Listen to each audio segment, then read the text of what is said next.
Welcome to Meaningful Mornings. I'd heard recently about how big telecommunications is becoming in Bharat or India. We all knew that this was big, but the dimension of how big this is quite astounding.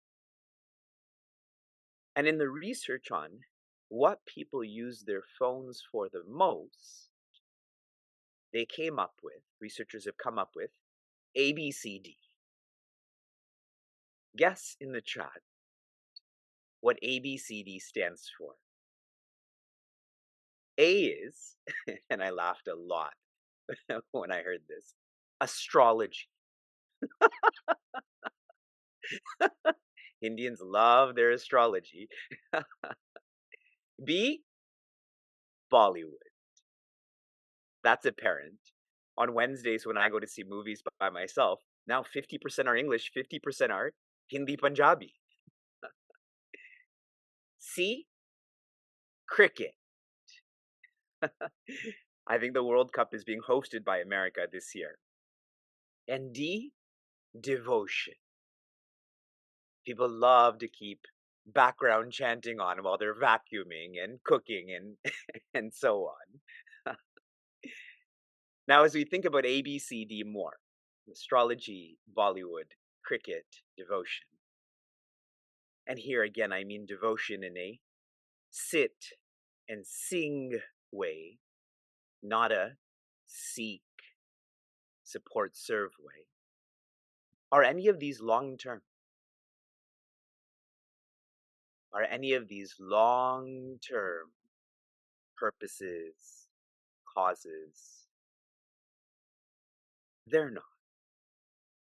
And I share that in a comparative way. Compared to active listening, active reflecting, active contemplation. These are not long term. Shavana, Manana, Nididhyasana is long term. And that's why our mornings are described as meaningful. That which has meaning lasts longer.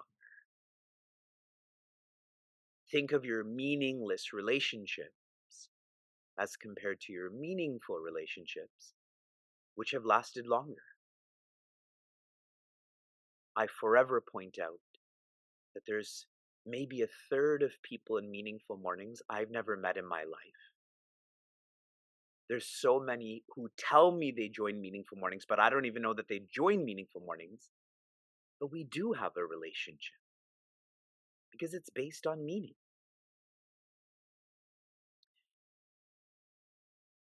One of the dominant thoughts in the Bhagavad Gita is on Shraddha.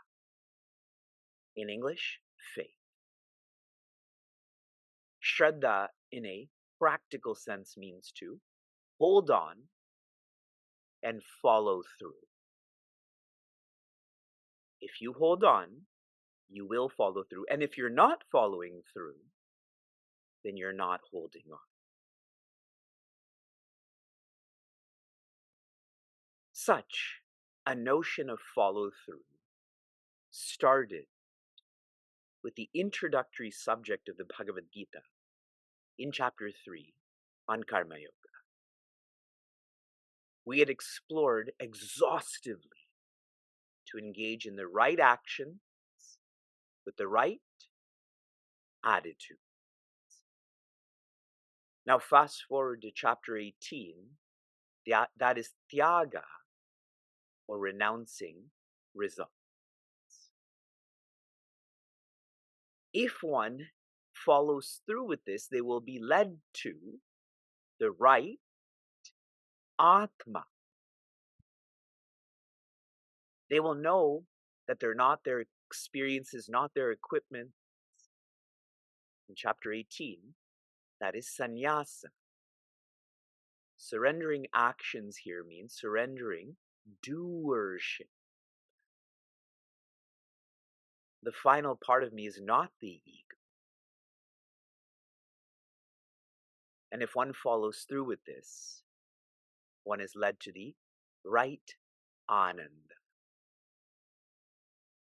In chapter 18, that is moksha, or being free. Follow through with the right actions, right attitudes, right atma, right ananda.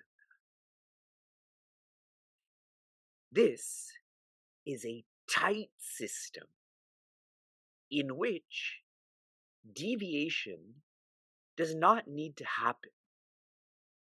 We should not allow this to happen. And that's why I've been sharing insights on rewards. When we reward ourselves, we don't feel that the right actions and the right attitudes and right atma are realizing or creating the right ananda. So we come up with a alternative. We escape this tight system. Please think. If you're in this tight system of rightness, you will feel the right ananda. That is a joy that is independent. But if you're rewarding yourself, you have deviated. You've come up with an alternative, an escape. And so I've shared, we should engage in this rightness for no reason. Reflecting on this, it means we don't engage in this rightness for a worldly reason. I gave examples of that as recognition, ovation, inclusion. One engages in rightness for not a worldly reason, which is purity. Purity. Swami Tejomayananda shared, you keep on doing, and you will keep on being purified. If one is engaged in rightness for purity, which is not a worldly reason, one will be clear about this rightness.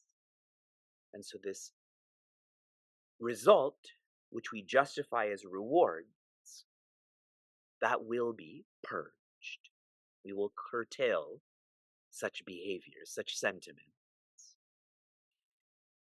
To help us to train in this, I had shared, let us shift from rewards to relaxation.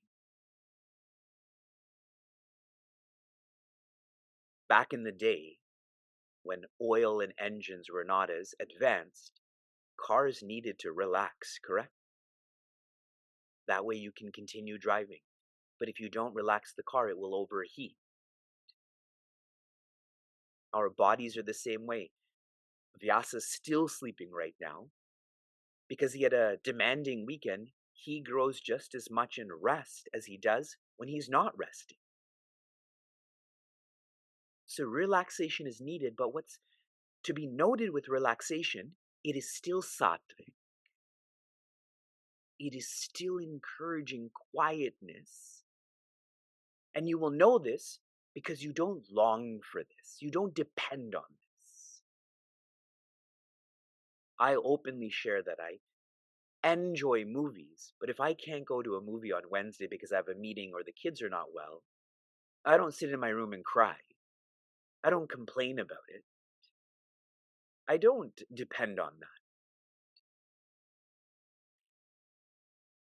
Now, zooming into verse 13 before we get into 14. What has been shared in these first 13 verses, the content is not new, even though the vocabulary may be. So why is Sri Krishna sharing this? Anyone who's trying to facilitate clarity for you loves you. Anyone who's trying to make you more clear about your purpose, about presence, They love you even if you don't know that. And I'm trying to help me and you remember facilitating clarity is an expression of love. If you know that Sri Krishna loves you, love back. How do you love back? By following through. I had shared with our older son Vyasa, you don't need to say you love Amma or Pitashri. This love can be expressed by cooperating. When we have to go, we have to go. When we have to clean, we have to clean. So I'm asking all of you, I'm challenging you. Are you following through with right actions, right attitudes, right Atma to feel the right Ananda? If you are, verse 13 is clear. If you're not, Shri Krishna will still love you to continue to facilitate this clarity. But he's getting tired. I don't think all of these verses will go on forever. We are in verse 14, the beginning of a technical verse, series of verses.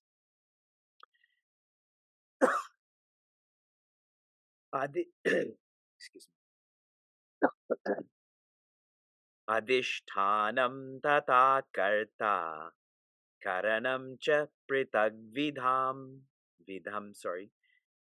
vividhascha pritag cheshtaha devam chaivatra panchamam. Joy.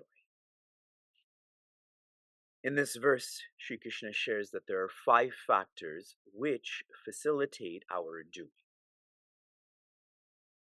This is the science of how doing happens, why doing happens.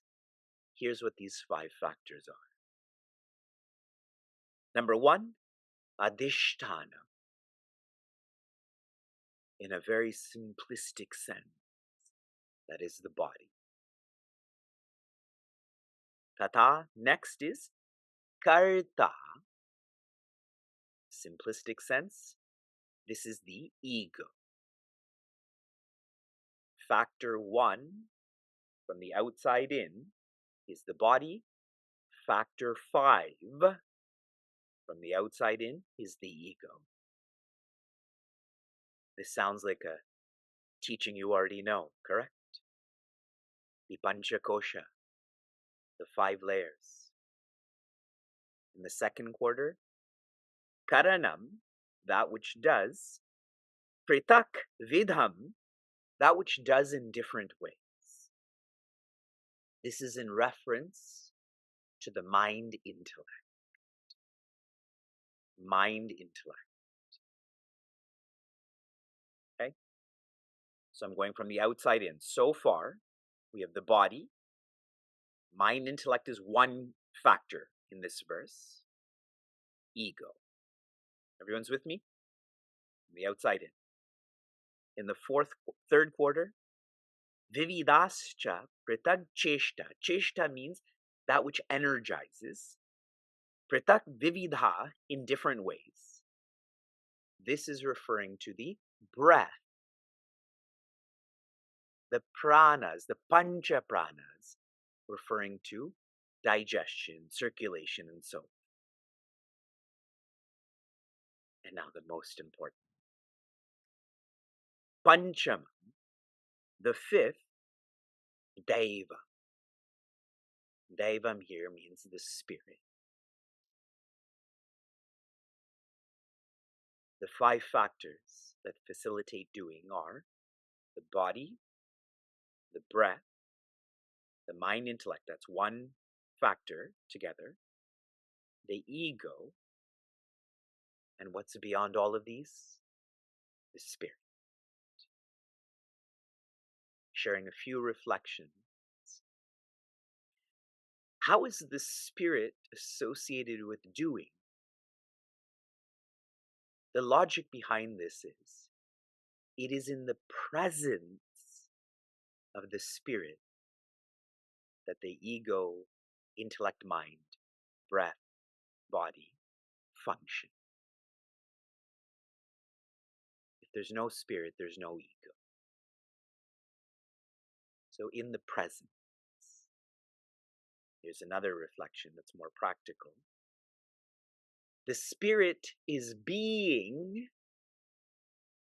the ego and equipments and experiences, they are doing.